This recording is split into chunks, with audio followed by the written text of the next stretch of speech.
Chapitre 12. Chaque jour, Bigard profitait de la sortie matinale de Marcel pour passer quelques instants dans la chambre de celle-ci. Il regardait la coiffeuse qu'elle venait de quitter, les objets de toilette, se défiait du lit qu'il n'osait jamais contempler en face, et s'approchait de la commode, non pour découvrir des secrets, mais pour regarder au jour la physionomie des tiroirs qu'il ouvrait, et voir en quelque sorte comment il se portait. Il s'enfermait à clé pour frotter clandestinement les meubles et les menus objets avec une peau de chamois qu'il sortait de sa poche. Ah, cette encre sur le tapis et sur la porte, et cette clé qui manquait déjà hier. Pourquoi n'en ai-je pas parlé? Pourquoi n'ai-je rien fait? Le bruit sinistre cette nuit? Pourquoi ne suis-je pas venu voir ce qu'on cassait dans ce coin de l'appartement? À table, dit Rose aux enfants dans le couloir, d'une voix qui s'efforçait d'être celle de tous les jours, et y parvenait assez bien. Philémon s'était attardé dans la chambre de Marcel. Il se glissa comme un criminel, le dos voûté, le long du mur du couloir, la poche droite de son veston gonflée par la peau de chamois. Il avait là comme une tumeur mal dissimulée et qui le gênait beaucoup. Nul ne le vit sortir. C'était donc le moment où les visages devaient venir, de tous les coins de la demeure, s'affronter autour de la table de la salle à manger. Durant le repas, le colonel ne dit mot, le visage comme un torrent à sec. Il épiait Joseph, qui mangeait effroyablement comme d'habitude, et avec un si grand naturel que Bigard commençait à se demander si la disparition de la clé et ce bruit de la nuit précédente avaient vraiment quelque importance. Il se décida à regarder du côté de Marcel. Aussitôt, chez la jeune fille, un petit tremblement nerveux de la joue ou de l'œil, mais vraiment il allait de la joue à l'œil, en zigzagant comme un éclair. Cela avertit le colonel qu'il s'était bien passé quelque chose de grave. Jamais il n'avait rien vu de pareil sur cette peau si délicate. Il brûlait d'envie de demander devant tous à Marcel si elle n'était pas malade, mais il chassait la question comme impudique. Pour prendre une décision dans le calme, Bigard découpa longuement la viande d'Antoine et celle de Fred, tout en pensant: est-il vraiment possible que cet enfant, que je vis souvent lever sur moi un si candide regard, consente à recevoir ce garçon dans sa chambre? Ce bruit de meubles dans la nuit n'est-il pas le signe d'une résistance désespérée? Ou tombait-il de joie plutôt dans la bousculade voluptueuse? Cette fille ne ressemble-t-elle pas tout bonnement à sa mère? Assez, à cette question, assez. Le moment n'est pas venu de donner à manger à ces chiennes affamées. Finissons donc de découper cette viande. Les enfants attendent. Desposoria semblait ne se douter de rien. On remarquait sur son visage un grand naturel, ce parti pris de naturel si fréquent chez les épouses de nerveux, qui semblent toujours vouloir faire croire autour d'elles que tout va bien pour le mieux dans le plus sédatif des mondes. Je ne puis tout de même pas condamner ce garçon sur ce simple tic facial de Marcel, pensait Bigard. Mais après déjeuner, comme il rencontrait Joseph dans le couloir, il ne put s'empêcher de lui marcher cruellement sur le pied. Joseph le repoussa avec violence. Troublé par cette bousculade, le colonel se demanda si vraiment il avait fait exprès de maltraiter ainsi ce garçon. Il passa 1 heure entière à se promener dans le hall, allant d'une pièce à l'autre, dans un silence fortifié par les créneaux, duquel il lançait parfois un regard éperdu, ne pouvant rien dire à personne. Antoine vint lui tendre la main avant de partir pour la promenade. Cet enfant qu'il avait tant aimé, il le considérait maintenant en face de lui comme un mannequin de bois, à chaussettes et mollets peints. Ce n'était pas la première fois qu'il voyait une affection rasée en lui sans la moindre raison apparente, comme à la suite de quelques secousses sismiques de l'âme.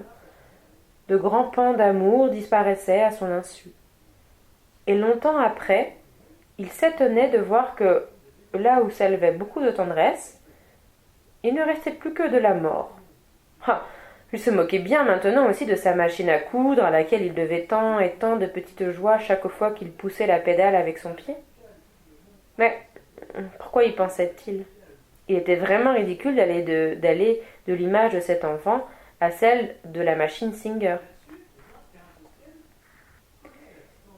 Resté seul dans l'appartement, après avoir par son insistance forcé Desposoria à sortir, il est résolu au bout de quelques instants de se rendre chez un serrurier et de lui expliquer l'idée de la chaîne retenant la clé de la chambre de Marceline. Il ne pensait qu'à ça depuis la veille. Il réclama une clé forte et une chaîne très solide, double de préférence. Rien ne lui paraissait assez gros. Il faut que cet enfant ait, le soir en rentrant, les yeux attirés sur cette chaîne. Quel conseil muet, quel reproche, quelle menace! Vous comprenez, disait-il au serrurier, c'est pour une chambre de jeune fille. Ces écervelés gardent la clé et il faut mieux la retenir quelque chose de solide, une grosse chaîne persuasive, assez gracieuse pourtant, n'est-ce pas? Le vieux serrurier ne put s'empêcher de sourire dans son espèce moustache. Le colonel s'était mordu les lèvres. Mais quelle idée de dire à cet homme qu'il s'agissait de la chambre d'une jeune fille? Pourquoi n'avait-il pas ajouté son nom, dit que c'était la fille d'un prote? Bref. Le colonel eut grand peur qu'on entrât dans la pièce pendant qu'il s'y trouvait avec le serrurier et qu'il lui passait le marteau, les clous et les vis pour hâter le travail. Mais nul ne vint. Dès que la serrure, la clé et la chaîne furent à leur place, le colonel pensa. Mais toute la maison va en parler? Où est-ce qu'il y a de plus grave? C'est que personne ne m'en parlera. Même ma femme qui fait chaque matin un tour dans les chambres des enfants. Pourquoi ce silence? On commence peut-être déjà à me traiter comme un malade, à qui on ne dit que certaines choses soigneusement triées parmi une infinité d'autres. Pourquoi ne pas la changer de chambre? Il faudrait en parler à Desposoria. Et ce serait reconnaître aux yeux de tous que je suis au courant. Cette clé et la serrure qui la maintient, n'en disent-elles pas tout autant? C'est possible, mais je ne veux en parler à personne. Oui, parler, voilà justement ce que je ne puis faire. Mais cette chaîne ne parle-t-elle pas toute seule? Ne se livre-t-elle pas toute la journée à un monologue effroyable dont je fais les frais et qui va finir par ameuter tout le quartier? C'est bien possible. Mais je ne saurais rien dire avec cette bouche que voilà. Desposoria, qui de sa chambre assez éloignée n'avait pu entendre du bruit, comprenait bien que quelque chose d'important, et qui pouvait avoir des suites, s'était passé dans la nuit du mardi au mercredi. Biga, Rose, Marcel, Joseph lui avaient paru ce jour-là diversement étranges. Rose l'évitait. Marcel et Biga ne dirent mot au déjeuner. Joseph bavarda entre les plats bien que nul ne l'écouta. Tous quatre semblaient ne pas avoir dormi de la nuit. Quels étaient les coupables? Desposoria n'osait interroger les regards. Elle s'occupait à table des jumeaux et d'Antoine. Dans la journée, l'attitude du colonel accrut encore l'effroi de sa femme sans la renseigner. La fierté de Desposoria l'empêchait d'interroger qui que ce fût. Elle préférait attendre des jours qui allaient suivre les aveux qu'elle ne voulait pas demander. Et longtemps elle pria sous l'ivoire torturé d'un crucifix espagnol. Vers la fin de l'après-midi, rôdant nerveusement dans l'appartement, en robe de chambre et avec son melon sur la tête, le colonel trouva sa femme qui priait encore avec ferveur. Sur une commode, devant la statue de la Vierge, il vit 4 bougies allumées. « Qui est malade ici pour que tu allumes ces cierges ?» dit-il avec un accent si tragique qu'il fut le premier à s'en émouvoir, cependant que sa femme, l'ayant entendu approcher, éteignait précipitamment les bougies. Il n'en fallait pas davantage pour attirer l'attention de Biga, qu'elle eût voulu endormir. « Personne n'est malade, Philémon, tu le sais bien. Nul n'est malade, grâce à Dieu. Voilà 1 an déjà que le médecin n'est pas venu à la maison. » Mais le colonel avait déjà quitté la pièce. Le soir, Marcel, avant de se coucher, remarqua à sa porte une clé neuve, maintenue par une double chaîne. Elle reconnut là l'œuvre de Philémon Bigat. Elle portait sa signature. Nul homme au monde que Philémon Bigat ne pouvait mettre à exécution cette idée et de cette façon et dans le plus grand silence. Il savait, donc. Lui qui la baisait au front tous les soirs et avec tant de timidité et touchait à peine le bout de ses doigts quand elle lui tendait la main. En y réfléchissant, elle pensait qu'il avait bien l'air de tout savoir. Cette belle tête si contrariée durant tous les instants de la journée. Mais pourquoi n'avait-il pas mis Joseph à la porte? Lui, si vaillant, si noble. Marcel était bien décidé cette nuit-là à ne pas laisser entrer son mauvais voisin.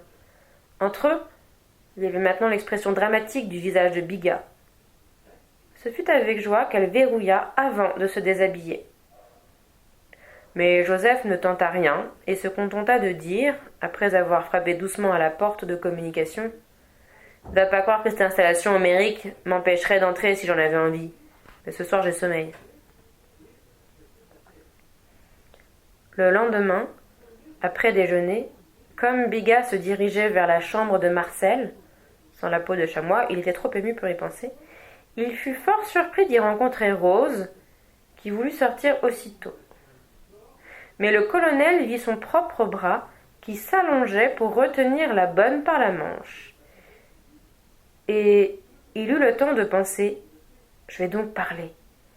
Le moment est-il venu sans que je l'aie senti approcher ?»« Rose, n'auriez-vous pas entendu avant-hier un bruit étrange dans l'appartement ?»« J'ai commencé à parler et maintenant nul ne sait où je m'arrêterai. »« Ah, monsieur ? Non, je n'ai rien entendu. »« Ah, tant pis, mais ne vous en allez pas, Rose. Que pensez-vous de cette chaîne que vous voyez là, cette porte ?»« La clé a été égarée, dit Rose interloquée, mais elle ne perdait pas ses esprits. On a peut-être bien fait de retenir la nouvelle avec une chaîne. Évidemment, Rose. Je vous remercie. Je n'ai plus besoin de vous. Vous pouvez vous retirer, ma bonne Rose. À quoi servent ces demi-interrogatoires, pensa le colonel. Jamais je n'en sortirai. Et il vit ses grandes jambes qui se mettaient à chercher Rose dans l'appartement. Il la trouva cousant dans la chambre d'Antoine. Voyons, Rose, vous ne m'avez pas tout dit. Il s'agit de m'en renseigner pleinement.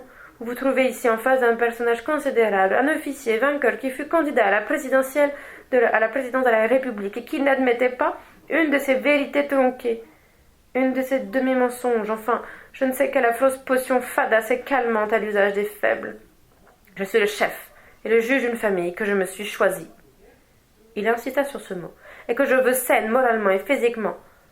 Mademoiselle Marcel ne vous a-t-elle pas fait quelques confidences sentimentales? Ne s'est-elle jamais plainte à vous des agissements de quelqu'un? Ou si vous préférez cette question, que pensez-vous de Monsieur Joseph? Monsieur Joseph a 17 ans, c'est un âge difficile. 18 même, et il est fort capable de renverser un meuble au milieu de la nuit sans s'inquiéter des conséquences. Hein, monsieur croit? Je commence à en être sûr. Mais alors, c'est un scélérat? Éclata Rose. Rose, vous avez dit une grande vérité. C'est bon, laissez-moi, je n'ai plus besoin de vous. 4h moins le quart. C'est Bigat qui vient de regarder sa montre. Dans une demi-heure, Joseph sera de retour. Le colonel a pris une décision. Que faut-il enfermer dans la valise d'un garçon que l'on met à la porte? Un gilet, une chemise, un caleçon, 2 paires de chaussettes, une image de la Vierge. Faut-il mettre son gilet? Oui, il le faut. Des pantoufles? Non, c'est du superflu. Pas de papier à lettres, ni de timbre-poste. Rien que l'indispensable. Faut-il ajouter un peu d'argent? Ah oui, voilà, je m'attendais. Qu'est-ce que j'attends pour un peu d'argent? Et il épingla un billet de 1000 francs à un gilet de flanelle. Le colonel attendait Joseph dans le hall où il marchait de long en large, une petite valise à la main. Dès que le garçon eut sonné, Bigat entr'ouvrit la porte, passa la valise et dit « Va-t'en, je te chasse !»« J'aurais voulu être à ma place, dit sourdement Joseph, qui ne l'avait jamais tutoyé jusqu'alors. Le colonel leva le bras pour frapper, mais Joseph, la valise à la main, descendait déjà l'escalier sans trop de hâte et en se retournant moqueur. La réponse du garçon avait stupéfait le colonel. On voyait donc ses regards. On reconnaissait sa pensée sur sa figure, puis qu'il était toujours occupé de Marcel. Mais c'était peut-être l'expression même de son visage qui avait précipité Joseph et la jeune fille dans les bras l'un de l'autre. Oh, tous les diables, l'éducateur, s'écria-t-il tout haut dans sa chambre. Mon sacrifice n'a servi qu'à Joseph. Et si je ne me gênais plus, ma situation vis-à-vis de moi-même devient de plus en plus ridicule. Si j'étais le père de cet enfant outragé, j'aurais du moins le droit et le devoir d'être furieux de ce qui arrive. Les pères de mon âge viendraient du bout du monde former le cercle autour de ma colère et la partager. Mais s'ils apprenaient, au dernier moment, que, loin d'être le père de cet enfant, je ne suis qu'un tuteur jaloux, savourant le moindre de ses regards et de ses gestes comme une friandise sexuelle. Toute la journée du lendemain, le colonel s'attendit à être arrêté sur une dénonciation de Joseph. Il ne fit point part de ses craintes à sa femme, mais elle les avait devinées, et à chaque coup de sonnette, il se cachait pour pâlir. Le soir, Desposoria, seule dans sa chambre, ne put contenir ses sanglots. Quelle vie était la sienne! Chez elle, un scandale auquel elle pensait que son mari se trouvait mêlé, et la crainte d'une descente de police. Voilà où elle en était au bout de 15 ans de mariage cruellement monotone, durant lesquels elle n'avait jamais eu de reproches à s'adresser. Ne poussait-elle pas la pudeur ou les précautions jusqu'à se faire accompagner par le petit Fred ou son frère quand elle allait chez le coiffeur, le dentiste ou le pédicure? Toutes les fois qu'elle devait se retrouver dans une pièce avec un homme autre que son mari, s'astreignant à s'occuper matin et soir de ses enfants auxquels elle ne parvenait pas à s'attacher, elle ne recevait, ne voyait personne. Depuis la mort de la mère d'Antoine, ainsi le voulait Biga, et sentait presque toujours dans l'appartement la lourde présence de son mari. Celui-ci ne s'occupait vraiment d'elle que 5 minutes par semaine, comme s'il éprouvait périodiquement le besoin de s'assurer de l'existence de Desposoria. On eût dit une simple vérification hebdomadaire, plutôt qu'un signe de tendresse ou même de sympathie. Le reste du temps, il le passait seul dans sa chambre, où rôdait de pièce en pièce, examinant l'état des commutateurs, ampoules, robinets, filtres, sonnettes, serrures, peignes et brosses à dents, et, depuis le bruit épouvantable de l'autre nuit, faisant jeter dans la boîte à ordures les assiettes et les plats portant la plus légère ébréchure. Au repas, Biga évitait maintenant de regarder Marcel, qui se trouvait de l'autre côté de la table, légèrement à gauche. Zone interdite, pensait-il. Desposoria offrait à son mari 2 yeux noirs d'une pureté absolue. Lui la regardait de temps en temps, afin de puiser dans le licite l'assurance dont il avait besoin pour affronter la dangereuse jeune fille. Et pourtant, que signifiaient ces cravates trop claires pour son âge et de la soie la plus vive que Biga mettait dans la préméditation du matin? Un jour, Marcel lui hala si bellement le regard que le colonel se dit « Hein? Que me veut-on encore ?»« Oui, j'aime Marcel. Elle va et vient d'une pièce à l'autre, elle se coiffe, lit, lève un bras, elle avance un pied, elle tourne la tête, je l'aime. Elle chemine dans l'appartement, elle se regarde dans une glace, elle mange à ma table, elle dort dans une chambre bleue et grise. C'est sa vie. J'aime Marcel. Qui puis-je? Elle me regarde et je la regarde vivre et me regarder. Sa petite blouse est légère, mon avenir y est contenu, qui sommeille et parfois ouvre un œil pour savoir où j'en suis et se refermer. Quels avaient été les rapports de la jeune fille avec Joseph? Des caresses de pure curiosité? L'attitude et la réponse de Joseph au moment où Biga l'avait chassé ne semblaient pas laisser de doute sur la nature de leur relation. Mais n'était-ce pas vantardise de garçon? Ce matin même, pourtant, elle avait eu une étrange façon de passer sur les lèvres une langue affilée même, alors que ses yeux allaient légèrement d'un objet à l'autre.